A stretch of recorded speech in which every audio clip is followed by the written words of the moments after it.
Hello and welcome. This is Eagle News. I'm Ralph Cornell in Washington. It's Saturday, June 17th, 2023 here in the nation's capital.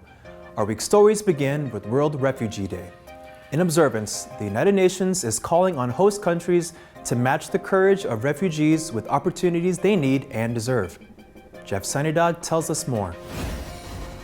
In a message for World Refugee Day, United Nations Chief Antonio Guterres says refugees represent the very best of the human spirit.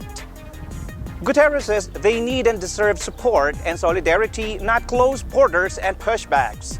At present, there are 103 million people worldwide who are forcibly displaced due to conflict, persecution, hunger, and climate chaos. The United Nations chief says these are not numbers on a page.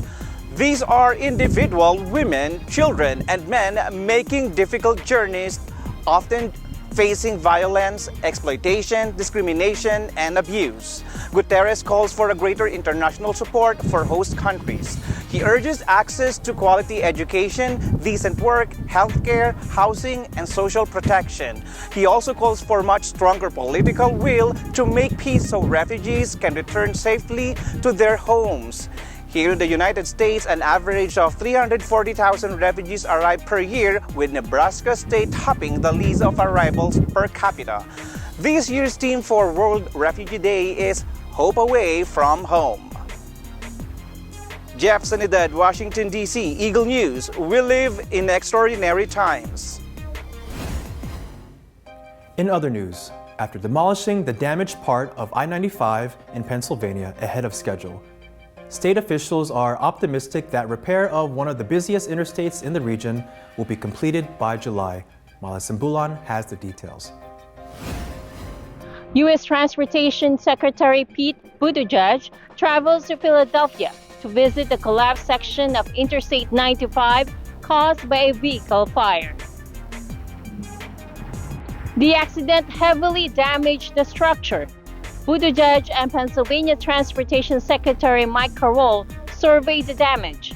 They provided an update on debris removal from the site and efforts to rebuild I-95 safely and as efficiently as possible. On June 11, a vehicle fire under I-95 near the Cutman Avenue exit in northeast Philadelphia caused a portion of the highway to collapse. Preliminary reports indicate a commercial truck carrying a petroleum-based product was the source of the fire. Detours have been created so commuters can safely get to their destinations. Interstate 95 Highway, or I-95, is one of the busiest, most well-known, and one of the most important interstate highways in the U.S., used by millions and connecting majority of the East Coast population.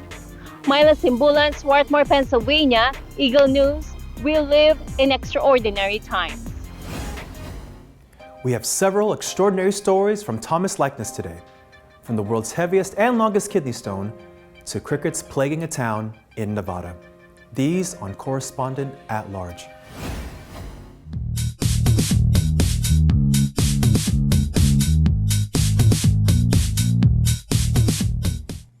And now news and commentary from around the globe.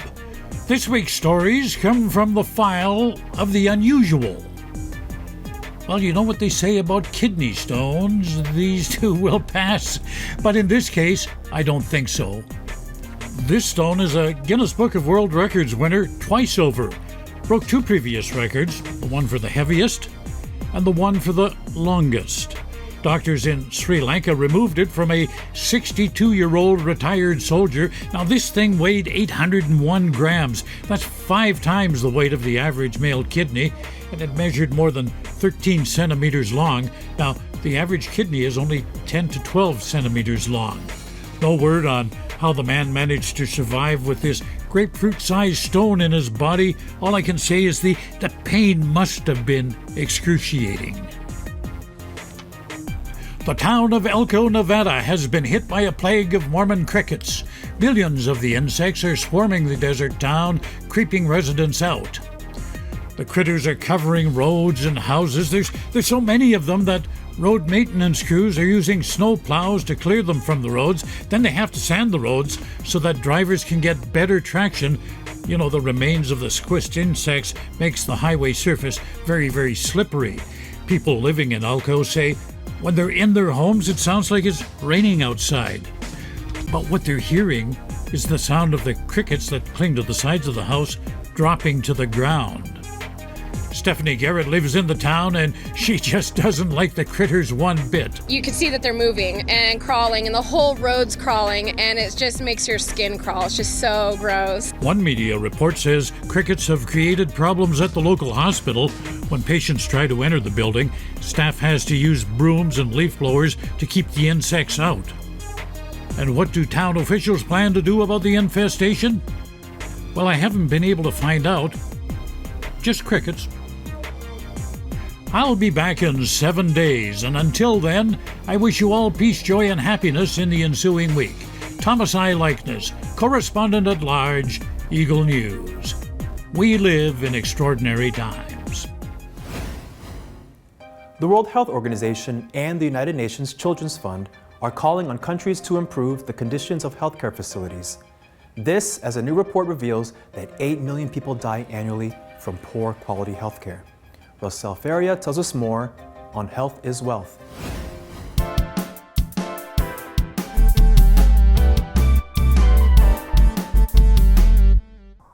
According to a new report by WHO and UNICEF, frontline health facilities are faltering without water, sanitation, hygiene, and electricity or wash services. 8 million people die every year in 137 low to middle income countries from inferior health care. With that, $6 trillion in economic losses are wasted due to poor health and premature deaths. WHO and UNICEF call on countries to improve their healthcare facilities. This by addressing financial obstacles, integrating wash, waste, and electricity services into health planning, empowering the health workforce, and strengthening accountability. Effective interventions to improve healthcare include increasing availability of hand hygiene and drinking water stations, regular cleaning, functioning toilets, and regular on-site water supply. Representatives from over 30 countries are meeting at a global summit on WASH in Amman, Jordan, to agree on key recommendations and solutions. The event is co-hosted by WHO and UNICEF. Rosel Feria, Washington, D.C., Eagle News. We live in extraordinary times. And now, on to sports. Congratulations to the Vegas Golden Knights. They are the NHL 2023 Stanley Cup champions. Anna Cui and our Las Vegas team were there in front of the T-Mobile Arena as fans celebrated this momentous victory. Here's EBC Sports International.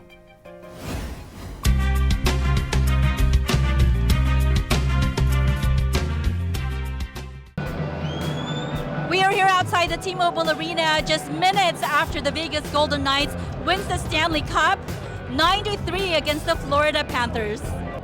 Only 6 seasons since their NHL debut, the Vegas Golden Knights wins the coveted Stanley Cup. They dominated the Florida Panthers 9-3 in Game 5 of the finals, and what better way to do it than in front of their home crowd.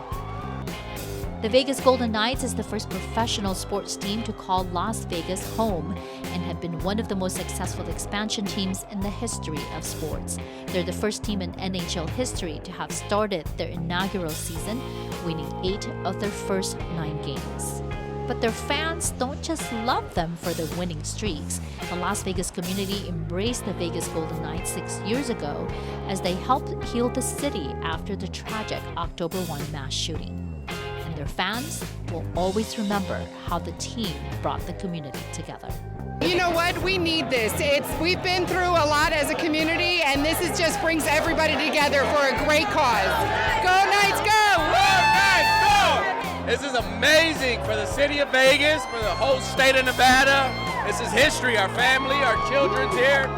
We never really had an identity as a culture, as a city, until the Golden Knights came. And then after everything that happened with the shooting, people have no idea how much. It's a moment in time. It's a moment in time. It brought the whole city together. Look at everybody. It's amazing. The Las Vegas community couldn't be prouder to now be called a hockey championship town. In Las Vegas and Akui, Eagle News, we live in extraordinary times.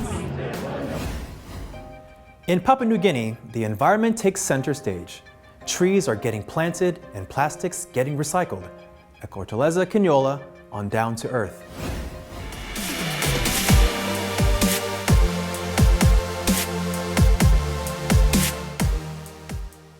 The National Capital District relaunches the 1 million tree planting initiative. Some of the youths here, you are part of this project. We must embrace that project. Port Moresby Governor Powis Barkok joins the community in planting trees in 6 locations. Coral and mangrove planting demonstration also takes place. Among the aims of the program is to protect the natural environment and mitigate climate change. It also taught economic and social benefits. Planet Earth is only planet that we have needs you to take action to protect this planet. Climate change is for real. Climate change will get more severe if we don't take action now. The impact of climate change does not discriminate, does not affect only those who are major polluters, the industrialized country. Here in the Pacific, we are feeling the consequence of climate change. Meanwhile, students exhibit creativity and talent by reusing, recycling, and reducing plastic with an art exhibition showcasing plastic pyrolysis. Panel discussions where students and the speakers exchange insights and expertise furthermore brings awareness about conserving the environment. There's a lot of poisons in plastic. Going back to that Pacific garbage patch, about 84% of all the plastic that's tested from that patch contains toxins, contains poisonous chemicals. So for the animals that are eating that and aren't killed because it's so big, they're still being poisoned by little pieces of things called microplastics. The month-long World Environment Day campaign serves as a reminder to the people of Port Moresby to preserve, protect, and create a greener, more sustainable, and cleaner city. Ecorteleza Quinola, Port Moresby, Papua New Guinea. Eagle News, we live in extraordinary times. Community officials were among the thousands who joined the celebration of the 125th Philippine Independence Day in Carson, California. Eva and Alan with the story.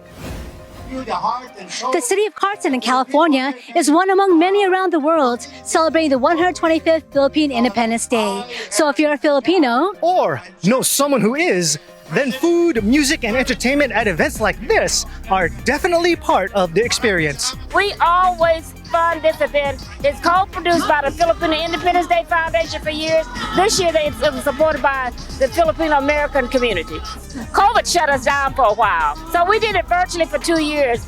And to see them back in the park, socializing, enjoying the music and all day festive, it warms my heart and it warms their heart. It's my first time here in Carson City. This is a very good experience because you can really see the Filipino community, the Filipino heart of caring and of course of sharing. We want to teach young people about the history of the relationship of our countries and the history of what's happening today, because young people in the Philippines and in America are going to be joining forces to protect freedom, independence, and liberty of the Philippines. City of Carson, there's so many Filipinos in here.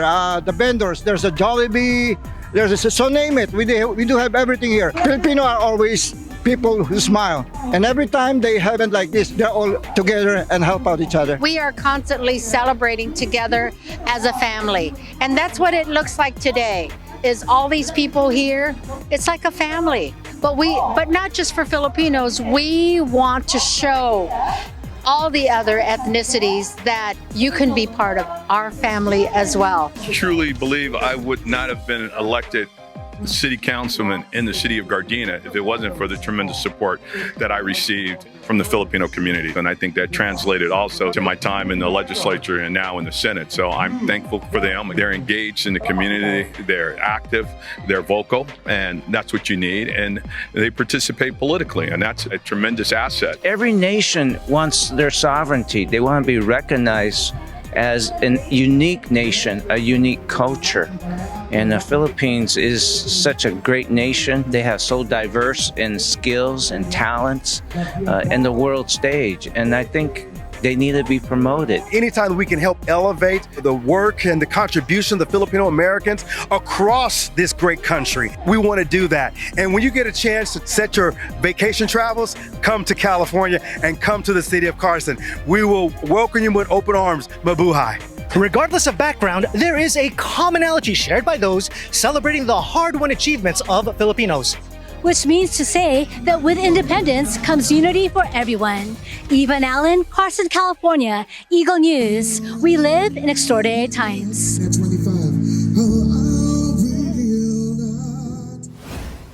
Meanwhile, back in Papua New Guinea, the celebration of Philippine Independence Day continues with Pinoy food, fashion, and friendship. Echo joins us again. The Filipino Association of Papua New Guinea commemorates Independence Day with patriotism, unity, and creating awareness for the Filipino youth born and raised here. It is a very successful event. This is a momentous event. Ito yung ating kasarinlan na talagang ito yung pinagbubuklod-buklod ang mga Pilipino dito sa Port Moresby. Bilang presidente, ang unang-una lang, sana manatili sila dito sa Port Moresby ng maayos, maganda ang trato ng mga employer, tahimik, ligtas, may magandang kalusugan, masaya. The Araw ng Kalayaan program showcased not only colorful attires, but also talents and skills of Filipinos living here. The Minister and Consul General of the Philippine Embassy, Honorable Aris Severino Convelacer, joined the celebration with his countrymen. The 125th Independence Day program concluded with good food, a happy mood, and lots of photo opportunities. I think right now we had over 600 attendees that came today to celebrate the Independence Day with us. To everyone who's celebrating the Independence Day all around the globe, maligayang araw ng kalayaan sa ating lahat. Ito pong selebrasyong ito ay hindi lang para sa ating mga mamamayan ngayon, kundi sa ating mga mamamayan kahapon at sa darating pambukas. So continue celebrating the Independence Day and continue to feel proud of our freedom. Bilang isang Filipino, and especially when you're working also abroad, it's always very important that we remember kung saan tayo nanggaling. Meron akong anak, and he was born here.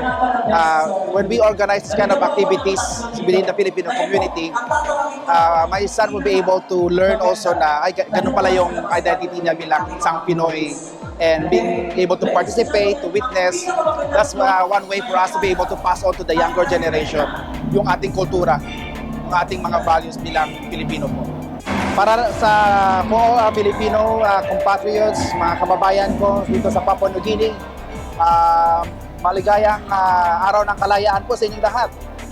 Saan man pong sulok ng mundo, maligayang ika-125 kalayaan ng Pilipinas. Happy Independence Day po sa inyong lahat.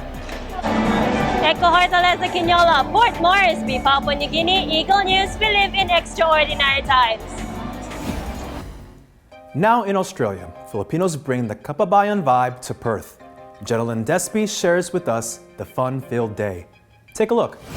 The Filipino-Australian Club of Perth Incorporated held its Open Club Day in Bedford, Western Australia. It was a whole-day event filled with everything fun. Showcasing the beautiful Philippine culture and show it also to the wider Australian audience. To the Senior Socials and Information Forum, to Pinoys of Perth Stories of Migrant Experience. This occasion also showcased Filipino street food and other products highlighting Filipino culture and heritage. Dressmaker and fashion designer Femi Anastasi brought to the event Perth-made Filipinianas. to provide for all the Filipinos here in Australia. I just enjoy making it. Jenaline Despi, Perth, Australia. Eagle News. We live in extraordinary times. Before we let you go, let us share with you our photo of the week. This is a photo of the 45th Annual Museum Miles Celebration.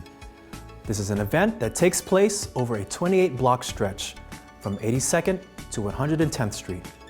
There are 6 museums included in the Museum Milers, offering diverse experiences to spectators. Thank you, Joanne Soriano, for that photo.